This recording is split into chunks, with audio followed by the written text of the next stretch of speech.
Yo soy Pablo Emilio Escobar Gaviria. तो आज का वीडियो होने वाला है एक ऐसे महान इंसान के ऊपर जिनसे पूरा यूनाइटेड स्टेट्स डरता था, जो कि अपने लाइफ के टॉप टाइम में 1980s में इस वर्ल्ड के सबसे रिचेस्ट आदमी हुआ करते थे with the net worth of $60 billion, जो आज के टाइम के इन्फ्लेशन रेट के चलते लगभग $300 बिलियन के करीब होता है। इंडियन रुपीस में 25 लाख करोड़ रुपीस। यह आदमी हर वीक लगभग $500 मिलियन अर्न करता था विदाउट एनी टैक्स। इसके पास अपना खुद का जेल था, जो कि एक जेल कम कोई लग्जरी मैंशन ज़्यादा लगता था, जिसके अंदर इस दुनिया के हर नायाब सुविधाएं मौजूद थी। ये आदमी एक टाइम पे अपना देश का प्रेसिडेंट भी बनने वाला था। हर मंथ ये कोकेन किंग बस 2 लाख रुपीस का रबर बैंड खरीदता था अपने अर्न किए हुए नोटों को बांधने के लिए। सोच सकते हो, 2 लाख रुपीस का रबर बैंड। इनके पास अपना खुद का सबमरीन था, प्राइवेट जू था, प्राइवेट आइलैंड था। इतना पैसा था उस टाइम पे कि वो पाकिस्तान जैसे 2-4 देश को ऐसे ही खरीद सकते थे। दोस्तों, अंबानी की अमीरी भी उनके सामने गरीबी लगता है। यह आदमी है कोलंबियन ड्रग लॉर्ड दी पाब्लो एस्कोबर।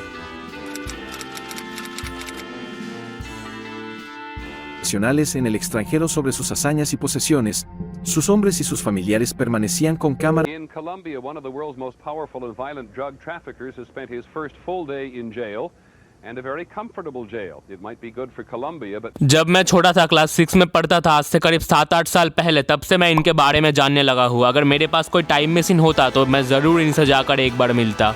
तो ये कहानी शुरू होती है 1949 दिसंबर 1 कोलंबिया देश के एक सिटी मेडिलिन के एक छोटे से गांव में, रियो नेग्रो, जहाँ पे पाब्लो एस्कोबार का जन्म हुआ। उनके डैड फार्मर थे और मॉम स्कूल में छोटा नौकरी किया करते थे। बहुत ही गरीब फैमिली में उनका जन्म हुआ। 7 भाई बहन थे वो लोग। तो बहुत ही गरीबी में इनका बचपन बीता। क्लास 12 के बाद कभी कॉलेज का पढ़ाई कर ही नहीं सके, क्योंकि परिवार में पैसे ही नहीं थे कि कॉलेज का पढ़ाई करे। इसलिए एक छोटे से ही उनका एक सपना था कि मुझे दुनिया का सबसे अमीर बंदा बनना है। 12 एज की उम्र से ही उन्होंने अपना नेटवर्क बनाना स्टार्ट कर दिया। इतने दोस्त थे उनके कि मेडिलिन का हर आदमी उस टाइम से ही उन्हें जानने लगे। बहुत ही छोटी उम्र में उन्होंने सीख लिया था कि पैसा इस दुनिया का सब कुछ है। हर किसी की कीमत होता है, किसी को भी खरीदा जा सकता है। पर पैसा कमाने के लिए उन्होंने तरीका गलत अपनाया। उस उम्र में ही वो फ्रॉड बैंक चेक बनाते थे, किडनैपिंग करते थे, गाड़ियाँ चोरी करते थे, महंगे स्टोन को चोरी कर कर उन्हें बेचने लगे। फिर 15-16 साल की उम्र में वो वीड एंड सिगरेट के बिजनेस में उतर आए। एक 15-16 साल का लड़का पूरे कोलंबिया देश में वीड सप्लाई करने लगा। इतना बड़ा एम्पायर बना लिया था उन्होंने कि 18 साल की उम्र से पहले ही उन्होंने $100 मिलियन का नेटवर्थ बना लिया, लगभग 800 करोड़ रुपए। एक बात सोचो, उसे समझो, सिर्फ 17 साल की एज में, जिस एज में आज की यूथ को मैच्योरिटी भी नहीं आती, उस एज में पाब्लो एस्कोबार 800 करोड़ का मालिक था। पूरा देश का हर कोई उसे जानता था। मैं खुद 19 साल का हूँ और मैं एक सेल्फ मेड करोड़पति भी नहीं हूँ। हंसी आती है खुद पर, क्या वजूद है मेरा इस दुनिया में। काइली जेनर को जानते हो ना? काइली जेनर 21 साल की एज में एक सेल्फ मेड बिलियनियर था। सोचो, मैं तुम्हें ये तो नहीं कह रहा कि तुम पाब्लो एस्कोबार जैसे बन जाओ, कभी मत बनना, बट ये समझाने की कोशिश कर रहा हूँ, मनी इस दुनिया का सब कुछ है, पैसा सब कुछ है। आज से 10 साल बाद कोई तुम्हें नहीं पूछेगा तुम्हारा फेवरेट पॉलिटिकल पार्टी क्या है, तुम क्या करते थे छोटे में, कितना एडुकेशन किए हो, चंद्रयान 3 का स्टेटस लगाया था या नहीं लगाया था, मोदी तुम्हारा फेवरेट था या नहीं था। ये सब कोई नहीं पूछेगा, बस पूछेगा कि तुम्हारा इनकम कितना है आज के टाइम में। एक बात को सोचो, कभी GTA 5 खेले हो? पाब्लो एस्कोबार का लाइफ रियल लाइफ GTA 5 था। स्टोरी में बैक करते हैं। 18 साल के बाद माटेओ मोरो ने एक बहुत ही बड़े ड्रग केमिस्ट के साथ कोलैब करके पाब्लो कोकेन के बिजनेस में उतर आए। एक 18 साल का लड़का पहले समझा कि ड्रग की फार्मिंग कैसे खुद किया जाए, कैसे वर्ल्ड वाइड ये बिजनेस किया जाए।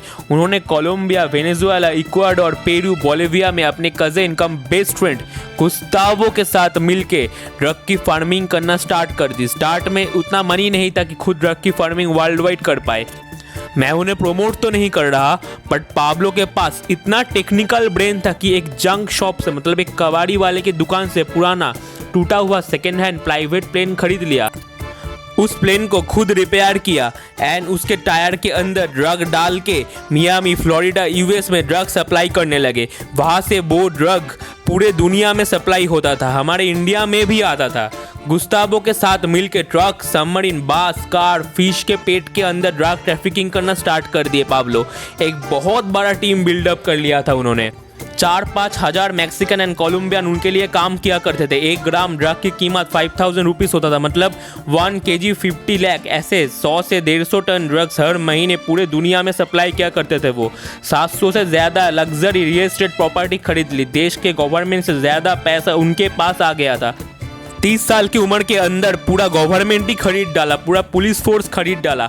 अपने नाम पर बहुत सारी कंपनी ओपन कर ली। वहाँ से कंपनी रेवेन्यू दिखाकर ब्लैक मनी वाइट में ट्रांसफ़र कर लिया करते थे। उस टाइम के बहुत बड़े बड़े Colombian and Mexican drug lords Gacha, Rafael, Amado Carrillo, El Chapo Pablo के लिए काम करने लगे। दुनिया का 80% ड्रग पाब्लो अकेले सप्लाई करता था। आज जो पूरे दुनिया में ड्रग ट्रैफिकिंग होता है ना, ये पूरा पाब्लो ने स्टार्ट किया। उससे पहले ये इंडस्ट्री बिल्कुल ना के बराबर था। उनका एक बचपन का प्यार भी था, टाटा मारिया विक्टोरिया हेनियो। 26 साल की उम्र में पाब्लो ने 15 साल की टाटा के साथ लव मैरिज किया। 2 बच्चे भी हुए उनके, मैनुअल एंड जुआन पाब्लो। ये तीनों आज के टाइम पे जिंदा है। पाब्लो अपनी फैमिली से हद से ज़्यादा प्यार करता था। तो एक टाइम पे पाब्लो एस्कोबार की बेटी को फीवर हुआ था, तो रूम में कोई वुड नहीं था या हीटर नहीं था रूम को गर्म करने के लिए। इसलिए उन्होंने 16 करोड़ रुपए एज अ फ्यूल जला दिया रूम को गर्म करने के लिए, कि उनकी बेटी को ज़्यादा ठंड ना लगे। पाब्लो के साथ उनकी मॉम भी रहती थी, हेमिल्डा गवेरिया। अपने मॉम से बहुत ज़्यादा प्यार करते थे वो। एंड छोटे से उम्र में ही जब से वो ये सब काम करने लगे, पाब्लो के डैड ने पाब्लो को घर से निकाल दिया। पाब्लो के पास इतना पैसा हो गया था कि वो हज़ारों करोड़ों डॉलर कोलंबिया की ज़मीन के अंदर गाड़ने लगे गवर्नमेंट से छुपाने के लिए। ये फोटो देख रहे हो, बहुत ही फेमस फोटो है एस्कोबार का। 26 साल की एज में ड्रग ट्रैफिकिंग के केस में कुछ पुलिस ऑफिसर्स ने उनको पकड़ लिया एंड वो पुलिस स्टेशन में फ़ोटो लेते हुए हंस रहे हैं। इतना कॉन्फिडेंस था उनके अंदर, क्या उखाड़ सकते, उखाड़ लो, पूरा कोलंबिया मेरा कुछ नहीं बिगाड़ सकता। बाद में उन्होंने वो पुलिस स्टेशन भी पूरा खरीद लिया एंड कुछ दिनों बाद उन ऑफिसर्स को भी मार दिया। उन्होंने अपना ड्रग कार्टेल का नाम अपने शहर के नाम पे मेडिलिन कार्टेल रखा था। इसके बाद पाब्लो का इंटरेस्ट पॉलिटिक्स में आया। उन्होंने देखा कि ऐसे नहीं चलेगा, मुझे पॉलिटिकल पावर गेन करना है। उसका ड्रीम था कोलंबिया का प्रेसिडेंट बनने का। वो लोगों के लिए फ्री में hospital, playgrounds, football stadium, roads बनाने लगे। जो काम एक गवर्नमेंट को करना चाहिए देश को डेवलप करने के लिए, वो काम वो खुद करने लगे। सिटी के बीच में आकर जिनको नीड थी, गरीबों को और मिडिल क्लास लोगों को, उन्हें करोड़ों में मनी डोनेट करने लगे। कोलंबिया का मनी वैल्यू गिर गया था, इसलिए पब्लिक उन्हें बहुत ज़्यादा प्यार करने लगे। इन सब के बाद भी पाब्लो अपना देश का प्रेसिडेंट नहीं बन सका, क्योंकि opposite political party liberal party का लीडर सीजर गाविरिया ने पाब्लो का ये ड्रग माफिया प्रूफ वाला फोटो पब्लिक के सामने ले आए। इसलिए पाब्लो को पॉलिटिकल पार्टी से निकाल दिया गया यूएस की हेल्प से। पाब्लो गुस्से में आकर लिबरल पार्टी का कुछ मेन पॉलिटिशियंस को मार दिया एंड देश के मेन जज को भी मार दिया। इसके बाद से पाब्लो का डाउनफॉल स्टार्ट हुआ। उसका कजिन गुस्तावो को कोलंबियन पुलिस ऑफिसर होराकियो करीलो ने किडनैप करके शूट कर दिया यूएस एजेंसी DEA के हेल्प से। वो एक ही पुलिस ऑफिसर था पूरे देश में, करीलो, जिसे पाब्लो खरीद नहीं सका। उसके कुछ दिन बाद गाचा को भी शूट कर दिया गया। उस टाइम तक पाब्लो के पास लगभग 10,000 लोगों का कार्टेल था, जिनके साथ मिलकर कोलंबिया के हर किसी गवर्नमेंट ऑफिसर, पुलिस, पाब्लो के अगेंस्ट बोलने वाले जर्नलिस्ट, हर किसी को पाब्लो मर्डर करने लगा। पाब्लो हमेशा से एक बात बोलता था, या तो चुप रहो या फिर मेरे लिए काम करो। तुम्हें इतना पैसा दूंगा, तुम्हारे 7 जन्म में अमीर बन जाएगा। अगर बात नहीं सुने तो तुम्हें भी मारूंगा, तुम्हारे पूरे खानदान को भी मार दूंगा। पाब्लो ने गवर्नमेंट के साथ दुश्मनी कर ली, बॉम्ब बनाने लगा एंड देश के मेन सिटीज़ में बॉम्ब ब्लास्ट करने लगा। पूरे देश के पॉलिटिकल सिस्टम को पाब्लो ने तबाह कर दिया था। लगभग 27,000 लोगों को पाब्लो ने डायरेक्टली या इनडायरेक्टली मार दिया। इन सब के बाद कोलंबियन सरकार एस्कोबार को अमेरिका के हाथ में देने वाले थे, पर पाब्लो को पता था मैं कोलंबिया में तो किंग हूँ, पर अमेरिका में मेरी नहीं चलने वाली। इसलिए पाब्लो कोलंबियन सरकार के साथ एक डील किया कि मैं प्रिजन में तो रहूंगा, पर वो प्रिजन मैं खुद के लिए खुद बनाऊंगा। जो कि मैं वीडियो के स्टार्ट में बता रहा था। उस प्रिजन का नाम पाब्लो ने लेक कैथेड्रल रखा था, जो कि दुनिया का सबसे ज़्यादा लग्जरी प्रिजन था। होटल ताज से भी ज़्यादा लग्जरी था यह prison. Clubs, bar, swimming pool, expensive decorating items from different countries, playground, gun factory, सब कुछ था इस प्रिजन के अंदर।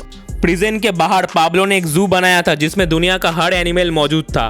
पाब्लो को बचपन से फुटबॉल खेलना बहुत ज़्यादा पसंद था, इसलिए उस टाइम के अर्जेंटीना फुटबॉल टीम को अपने प्रिजन के अंदर ले आए फुटबॉल खेलने के लिए, जिनमें डियागो माराडोना भी मौजूद था। इतना लग्जरी था पाब्लो का प्रिजन।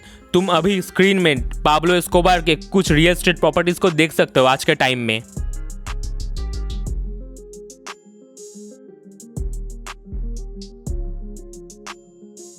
बाद में पाब्लो प्रिजन के अंदर रहते हुए कर्नल करिलो को मार डाला, जिसने गुस्तावो को मारा था, एंड अपने ड्रग ट्रैफिकिंग और ज़्यादा एक्सपेंड करने लगा।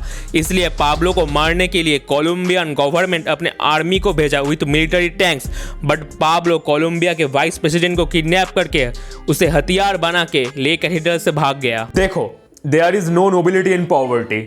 If you don't know what is system, what is matrix, you don't divide people by their religion, then maybe you will be the richest guy in your whole bloodline.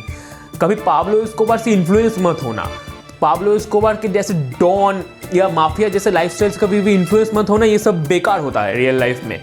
देखो, आज के time में कुछ लोग छपड़ी बने फिरते हैं, लोकल डॉन, ऐसा कभी भी मत बन जाना। अगर पाब्लो एस्कोबार से कुछ इन्फ्लुएंस ही होना है तो उनके ब्रेन से इन्फ्लुएंस हो, उनके पास जो दिमाग था इतना शार्प, उससे इन्फ्लुएंस हो। पुराने टाइम में भी अलेक्जेंडर चेंगिस खान ने करोड़ों लोगों की हत्या की अपने एम्पायर को बिगेस्ट बनाने के लिए। लोग उन्हें वर्ल्ड रूलर के नाम पे जानते हैं।